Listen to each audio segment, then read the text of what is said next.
ओम नमो भगवते वासुदेवाय नमः। भगवान विष्णु और माता ग्यारस की आप सभी पर कृपा बनी रहे। एकादशी के दिन भगवान विष्णु और माता ग्यारस की पूजा की जाती है। साथ ही व्रत कथा को सुनना एवं सुनाना कार्य होता है, क्योंकि कहा जाता है कि कोई भी व्रत कथा के बिना अधूरा माना जाता है और उसका संपूर्ण फल नहीं प्राप्त होता है। आप सुनते हैं ग्यारस माता की व्रत कथा। एक बार एक राज्य में एक राजा राज्य का करता था। राजा बहुत ही बुद्धिमान और बलशाली था। राजा सदैव अपने प्रजा का बहुत अच्छे से ध्यान रखा करता था। राजा की 2 बेटियां थी। राजा अपनी दोनों बेटियों से बहुत प्रेम किया करता था। राजा की छोटी बेटी देखने में बहुत सुंदर आकर्षक थी। राजा की बड़ी बेटी छोटी बेटी के मुकाबले थोड़ा कम सुंदर थी। राजा की छोटी बेटी ग्यारस माता की पूजा किया करती थी और सभी लोग राजा की छोटी बेटी से बहुत प्रेम करते थे और बहुत प्रशंसा किया करते थे। राजा भी अपनी छोटी बेटी को बड़ी बेटी से अधिक प्रेम करता था, जिस कारण राजा की बड़ी बेटी को अपनी छोटी बहन से बहुत नफरत होने लगी थी। राजा की दोनों बेटियां जब बड़ी हुई तब उस राज्य में रहने वाले राजकुमार राजा की बड़ी बेटी के लिए रिश्ता लेकर आए। लेकिन जैसे ही उस राजकुमार की नजर राजा की छोटी बेटी पर पड़ी तो वह राजकुमार राजा की छोटी बेटी से विवाह करने के लिए कहने लगा। उस राजकुमार ने राजा की बड़ी बेटी के साथ विवाह करने से मना कर दिया और उसने राजा से कहा कि मैं आपकी छोटी बेटी विवाह करना चाहता हूँ। जिसके बाद राजा की बड़ी बेटी यह देखकर अपनी छोटी बहन से बहुत क्रोधित हुई। राजा की बड़ी बेटी ने अपनी छोटी बहन को अपना सबसे बड़ा दुश्मन मान लिया। राजा की बड़ी बेटी ने अपनी छोटी बहन से बदला लेने का निर्णय किया। इसके लिए उसने अपनी छोटी बहन को जान से मारने सोचा। राजा की बड़ी बेटी ने अपनी छोटी बहन को मारने के लिए सबसे पहले एक लड्डू में जहर मिलाकर अपनी छोटी बहन को दे दिया और उसको लड्डू खाने के लिए कहा। लेकिन लड्डू खाने के बाद भी छोटी बहन को कुछ नहीं हुआ। बड़ी बहन यह देखकर बहुत आश्चर्यचकित रह गई, लेकिन बड़ी बहन ने हार नहीं मानी और उसने जब रात में छोटी बहन अपने कमरे में सो रही थी तब एक मटके में सांप रखकर उसे कमरे में छोड़ दिया। लेकिन सांप भी छोटी बहन का कुछ नहीं कर पाया। जिसके बाद बड़ी बहन ने अपनी छोटी बहन से कहा कि चलो हम लोग कुएं में से पानी भरकर लाते हैं। जिसके लिए वह अपनी छोटी बहन को पानी भरने के बहाने कुएं के पास ले गई और उसने अपनी छोटी बहन को कुएं में धक्का दे दिया। लेकिन छोटी बहन को तब भी कुछ नहीं हुआ, क्योंकि हर बार ग्यारस माता उसकी रक्षा कर लेती थी और उधर बड़ी बहन अपने सारे प्रयासों के बाद असफल हो रही थी, जिससे वह बहुत क्रोधित होती जा रही थी।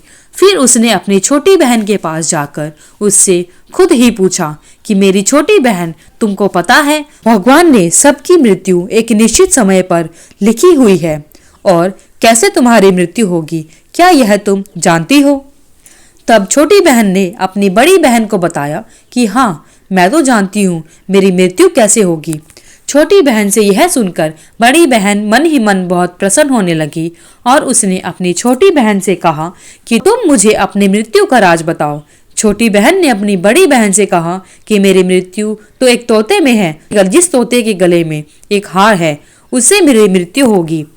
जब तक कोई भी व्यक्ति तोते को मारकर वह हार अपने गले में पहनेगा तो मैं मूर्छित हो जाऊंगी और जैसे ही उस हार को अपने गले से उतारेगा तो मैं वापस से जीवित हो जाऊंगी। अपनी छोटी बहन की मृत्यु का राज जानकर बड़ी बहन बहुत खुश हुई और उसने अपनी छोटी बहन को मारने के लिए उसके पालतू तोते को ढूंढना शुरू कर दिया और छोटी बहन को इस बात का आभास हो गया था कि कोई उसकी जान लेना चाहता है। जिसके लिए वह अपने पिताजी के पास गई और उसने अपने पिताजी से कहा कि पिताजी, मेरी मृत्यु के बाद आप मुझे जलाइएगा मत, बल्कि आप मुझे अपनी पुरानी हवेली में एक पलंग में लिटाकर छोड़ दीजिएगा। अपनी छोटी लड़की की यह बात सुनकर राजा बहुत आश्चर्यचकित हो गए। राजा ने अपनी छोटी बेटी से पूछा, बेटी, तुम यह क्या कर रही हो? कि छोटी बेटी ने बताया, पिताजी, समय किसी के लिए नहीं रुका, कब क्या हो जाए किसी को कुछ नहीं पता और फिर राजा ने अपनी छोटी बेटी से कहा कि तुम ऐसी बातें क्यों कर रही हो, 2-3 दिन में तो तुम्हारा विवाह है। लेकिन छोटी बेटी अपने पिताजी को ऐसा करने पर मजबूर कर दिया और उनसे वचन ले लिया।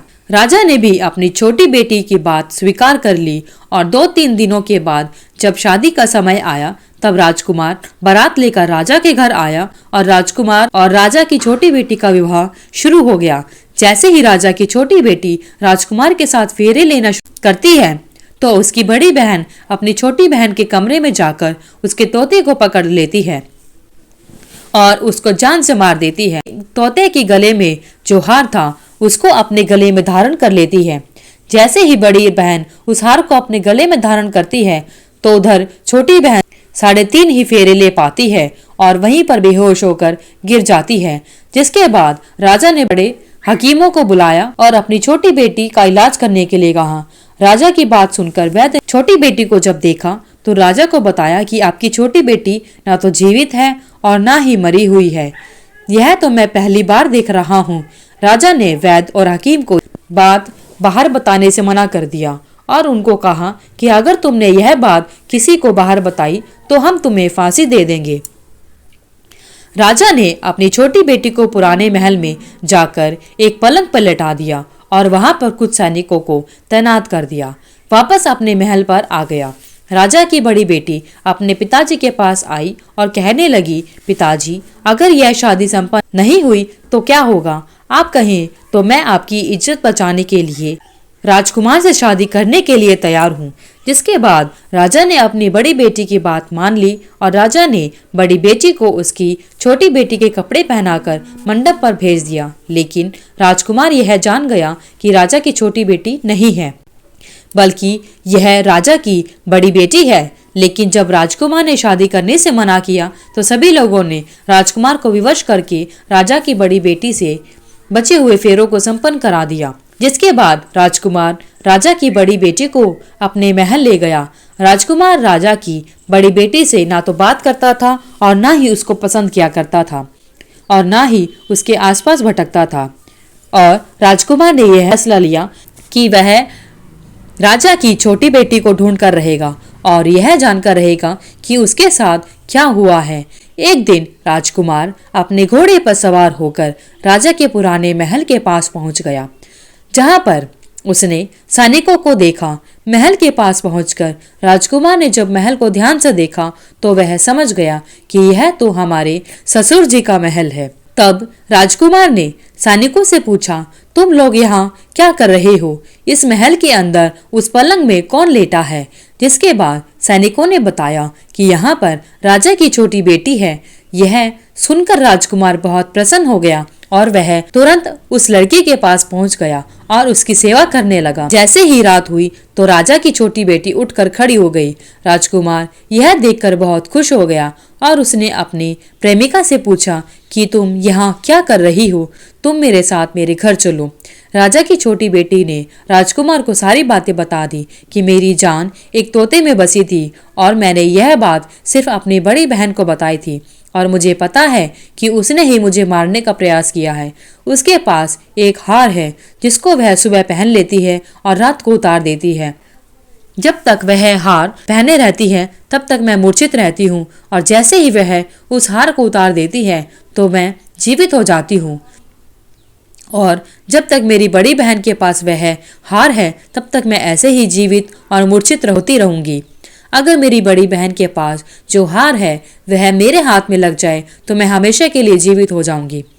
राजकुमार यह बात सुनकर राजा की छोटी बेटी के पास ठहरने का निर्णय ले लिया और उसने अपने बचे हुए सारे फेरे उस पलंग में लेटी राजकुमारी के साथ लिए और अपना विवाह पूरा किया और वहीं पर रहने लगा। देखते ही देखते कुछ समय में राजा की छोटी बेटी और राजकुमार की पत्नी गर्भवती हो गई। एक दिन राजकुमार को किसी काम से बाहर जाना पड़ा। तब छोटी बहन के पेट में बहुत तेज दर्द होने लगा। जिसके बाद उसने ग्यारस माता का आह्वान किया। जिसके बाद वहां पर ग्यारस माता प्रकट हुई और उन्होंने अपनी भक्त के दर्द को दूर किया। इसके बाद उसे एक पुत्र की प्राप्ति हुई और वहीं पर अचानक से राजकुमार भी आ गया। राजकुमार ने ग्यारस माता को देखा तो वह आश्चर्यचकित हो गया और उसने तुरंत माता को प्रणाम किया और ग्यारस माता ने राजकुमार से कहा कि जब तुम्हारा पुत्र 5 वर्ष का हो जाए तो तुम अपनी पत्नी का हार आकर इसके गले में डाल देना। और देखते ही देखते राजकुमार और राजा की छोटी बेटी का पुत्र 5 वर्ष का हो जाता है। तब राजकुमार अपने बेटे से कहता है कि बेटा, मैं कुछ काम से बाहर जा रहा हूँ, तुम अपनी माता का ध्यान रखना, और वहां से चला जाता है। राजा को बाहर निकलता देख बड़ी बहन के सैनिक देख लेते हैं और बड़ी बहन को जाकर सारी बातें बता देते हैं, जिसके बाद बड़ी बहन अपनी छोटी बहन के पुत्र को वहां से उठवा लेती है और उसको मरवा देती है। छोटी बेटी के पुत्र के 2 टुकड़े करवा देती है। पहला टुकड़ा चक्की के पास छुपा देती है और दूसरा टुकड़ा अपनी पलंग के नीचे रख लेती है। अब ग्यारस माता भिखारी का रूप लेकर आती हैं। वहां पर भिक्षा मांगने लगती है। बड़ी बहन अपने नौकरों से कहती है कि जाकर भिक्षा दे दो, लेकिन जैसे ही नौकर ग्यारस माता को भिक्षा देने के लिए आते हैं तो माता उन्हें मना कर देती है और कहती है कि मैं तुम्हारी महारानी से ही भिक्षा लूंगी। जिसके बाद बड़ी बहन स्वयं ही भिक्षा देने के लिए माता के पास आती है। तब माता एक बिल्ली का रूप लेकर उसके कमरे में चली जाती है और वहां पर छोटी बेटी के पुत्र के 2 टुकड़ों को आपस में जोड़ देती है और उसे जीवित कर देती है और उसे वहां से ले जाती है। राजकुमार राजा की बड़ी बेटी के पास रुक जाता है और उससे कहता है कि तुम अगर इसका ध्यान रखोगी तो मैं तुमसे अच्छे से बात करूंगा, पर तुम्हें इसका अच्छे से ध्यान रखना पड़ेगा। राजकुमार अपनी बेटी से कहता है कि तुम माता से उनके गले का हार मांग लो। जिसके बाद राजकुमार का लड़का अपनी माता के पास जाता है, यानी बड़ी बहन के पास जाता है और कहता है कि मुझे तुम्हारा हार चाहिए जो तुमने गले में पहना है। यह सुनकर पहले तो बड़ी बहन बहुत क्रोधित होती है, पर उसको याद आता है कि राजकुमार ने कहा था कि अगर मैं इस बच्चे का ध्यान अच्छे से रखूंगी तो वह मुझसे बात करेंगे, जिसके कारण वह हार उस बच्चे को दे देती है और वह तुरंत उस हार को लेकर अपने पिताजी को दे देता है। और तभी राजकुमार अपने बेटे को लेकर वहां से जाने लगता है और राजा की बड़ी बेटी से कहता है कि तुम हमारे लिए खाना बनाकर रखना, मैं शाम को आकर तुम्हारे साथ खाना खाऊंगा। और वह अपने बेटे को लेकर वहां से चला जाता है। जिसके बाद वह राजा के पास जाता है और उसको सारी बातें बता देता है। राजा अपनी बड़ी बेटी की यह करतूत सुनकर बहुत क्रोधित होते हैं और अपनी परवरिश पर दोष देने लगते हैं और साथ ही राजकुमार को अपनी छोटी बेटी के साथ रहने के लिए आदेश देते हैं। बोलो ग्यारस माता की जय, बोलो भगवान विष्णु की जय। हे ग्यारस माता, जिस प्रकार आपने राजा की छोटी बेटी और उसके पुत्र एवं राजकुमार पर अपनी कृपा बनाई, उसी प्रकार जो मनुष्य आपका व्रत रखे और व्रत की कथा को सुने, उस पर अपनी कृपा बनाए रखना। धन्यवाद। अगर आपको वीडियो अच्छी लगी तो वीडियो को लाइक करें, शेयर करें, चैनल को सब्सक्राइब करना ना भूलें। साथ ही बेल आइकन को भी जरूर दबाएं।